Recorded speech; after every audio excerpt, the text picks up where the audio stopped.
उपमुख्यमंत्री एकनाथ शिंदेंचा 26 ऑक्टोबरला यवतमाळ दौरा। यवतमाळमध्ये शिवसंकल्प जिल्हा पदाधिकारी प्रशिक्षण शिबिर। शिंदे सर्व पदाधिकाऱ्यांना मार्गदर्शन करणार। हर्षवर्धन सपकाळांनी केलेल्या डिफेंडर गाडीच्या आरोपांवर आमदार संजय गायकवाड संतप्त। संजय गायकवाडांकडून सपकाळांचा एकेरी उल्लेख। छठपूजा स्थळांवर अद्याप पुरेशी सुविधा का नाही? मंत्री मंगलप्रभात लोढांनी अधिकाऱ्यांना झापलं। सुविधा तातडीनं उपलब्ध करून देण्याचे मंत्री लोढांचे निर्देश।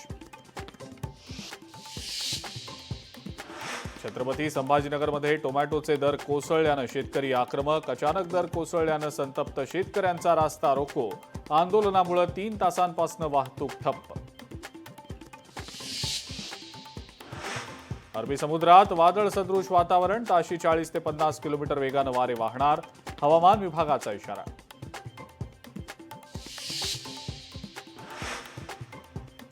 टिटवाळ्यामध्ये किराणा दुकानदारानं उधारी दिली नाही म्हणून नशेखोर तरुणानं हल्ला केल्याची माहिती। हल्ल्यामध्ये श्रीकांत यादव आणि रमाकांत यादव हे 2 जण जखमी।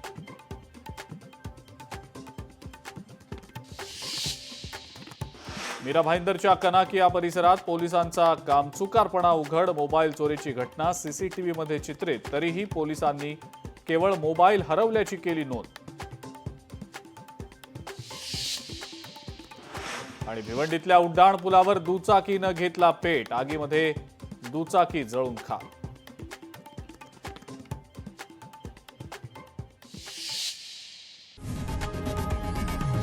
लोकशाही मराठी ऐका, पहा, जागरूक रहा।